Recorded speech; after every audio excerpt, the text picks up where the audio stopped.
If World War III ever breaks out, its origins might be far different from the large-scale invasions and sweeping territorial grabs that defined the world wars of the past. The landscape of conflict has changed dramatically, and the next global conflagration could ignite in a way that few anticipate. It probably won't start with armies storming in, flags waving, and clearly defined battle lines drawn across continents. The era of massed infantry charges and tank divisions clashing head-on may be fading into history, or borders getting erased overnight. Forget the dramatic redrawing of maps we've seen in previous conflicts. The battleground of the future is far more nuanced and complex. Instead, picture a single missile, a lone projectile streaking across the sky, fired somewhere over the Middle East, a region simmering with decades of unresolved tensions and proxy conflicts. This volatile area has long been a tinderbox, waiting for a spark. Setting off a chain reaction, a cascade of events that quickly spirals out of control. The world might not be ready for. The interconnectedness of our modern world means that a crisis in one region can rapidly escalate into a global catastrophe, catching world leaders and international institutions completely off guard. For decades, Israel and Iran have been locked, not in open warfare, but in a dangerous dance of espionage, sabotage, and proxy conflicts.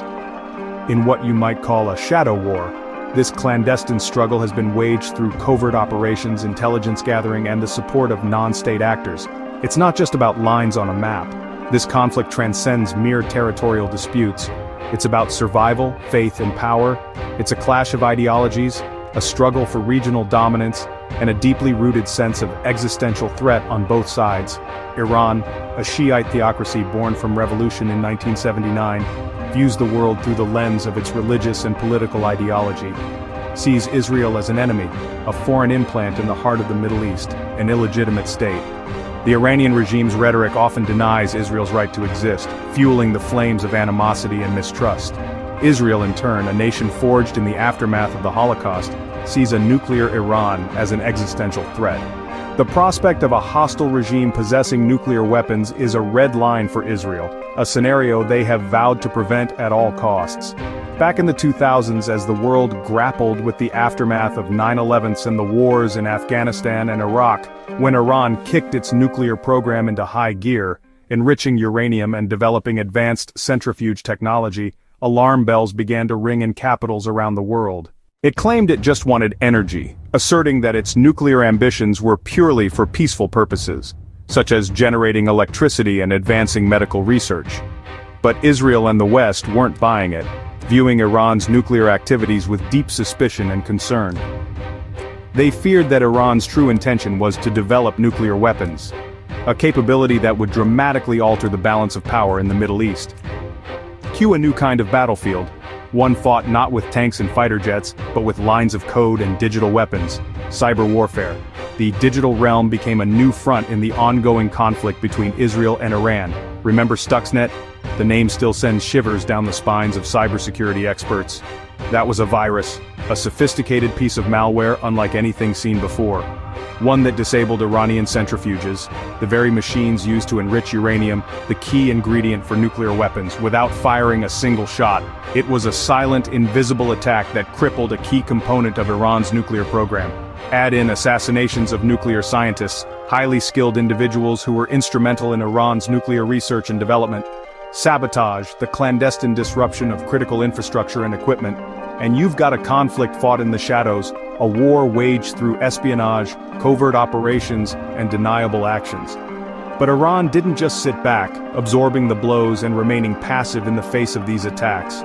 Through groups like Hezbollah, the powerful Lebanese Shia militant group and political party, and militias in Iraq and Syria, armed and funded by Tehran, it struck back, using its network of proxies to project power and retaliate against its adversaries. Proxy wars, conflicts fought through surrogates and non-state actors, became a defining feature of the region. Drone attacks, utilizing unmanned aerial vehicles to strike targets with precision and deniability. Bombings, targeting infrastructure and personnel to inflict damage and sow chaos. And now, things are getting less shadowy. The lines between covert operations and open warfare are becoming increasingly blurred, more direct, with both sides engaging in increasingly overt acts of aggression. In 2024 and 2025, the simmering tensions have begun to boil over. We've seen Iranian drones targeting Israel, probing its defenses and testing its resolve. Israeli warplanes hitting back in Syria, targeting Iranian assets and disrupting its supply lines to Hezbollah. Even striking Iran-linked sites, pushing the boundaries of acceptable behavior and escalating the risk of a full-blown conflict. The threats between Tehran and Tel Aviv, once veiled in diplomatic ambiguity, are now out in the open, with leaders on both sides issuing increasingly bellicose statements. Iran backs Hamas and Hezbollah, providing them with funding, training and weapons, both sworn enemies of Israel, dedicated to its destruction.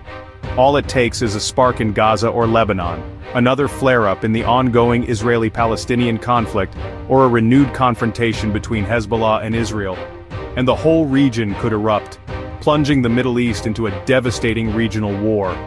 If Israel decides to strike Iran's nuclear facilities directly, a scenario that many analysts believe is increasingly likely, like it did in Iraq and Syria decades ago, preemptively destroying nascent nuclear programs. Iran could see that as a declaration of war, an act of aggression that demands a swift and decisive response. Imagine Iran firing missiles at Israeli cities, overwhelming its air defenses and causing widespread destruction, closing off the Strait of Hormuz, the strategic waterway through which a significant portion of the world's oil supply passes, sending shockwaves through the global economy, or going after U.S. bases, targeting American military personnel and assets in the region. Suddenly you've got the U.S., bound by treaty obligations to defend Israel and protect its interests in the Middle East, and NATO, potentially drawn into the conflict through its member states. Saudi Arabia, the UAE and other Gulf states, longtime rivals of Iran, finding themselves on the front lines of a regional conflict. Turkey, a NATO member with its own complex relationship with both Iran and Israel, forced to navigate a treacherous geopolitical landscape. All drawn into the fight, forming alliances and coalitions that could quickly escalate the conflict beyond the Middle East.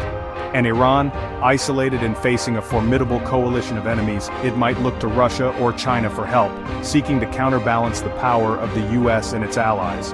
Russia's already knee-deep in Syria, propping up the Assad regime and maintaining a significant military presence in the region.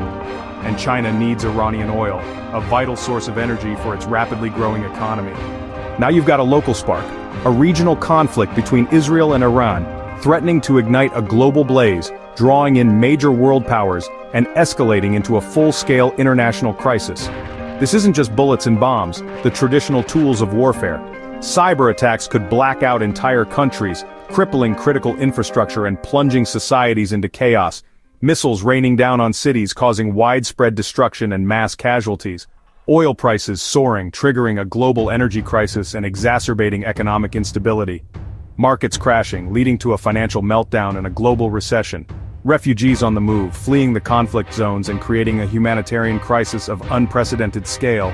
And if nukes come into play, if either side resorts to using nuclear weapons in a desperate attempt to gain an advantage, well, that's a nightmare we haven't seen since the Cold War, a scenario that could lead to the annihilation of entire cities and the potential end of civilization as we know it.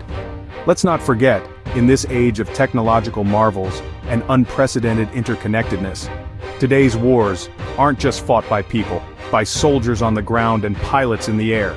AI, drones, algorithms, these are the new weapons of war, capable of making decisions and executing actions with speed and precision that far exceeds human capabilities. They could make split-second decisions humans can't take back, potentially leading to unintended consequences and escalating conflicts in unpredictable ways. One hacked satellite or trigger-happy bot, a single malfunction or a malicious act, and the world changes in an instant, transforming the geopolitical landscape and ushering in a new era of global instability. So if there's one lesson here, it's this. In the 21st century, the nature of warfare has fundamentally changed. The next global war might be less about land, about conquering territory and redrawing borders, and more about tech, ideology, and the control of information, and how fast chaos can spread, how quickly a localized conflict can escalate into a global conflagration. The Israel-Iran flashpoint is just one match, one potential trigger for a much larger conflict. But in a world this flammable, a world rife with geopolitical tensions, economic instability, and ideological divisions, sometimes one match is all it takes to ignite a global conflict, a war that could reshape the world as we know it.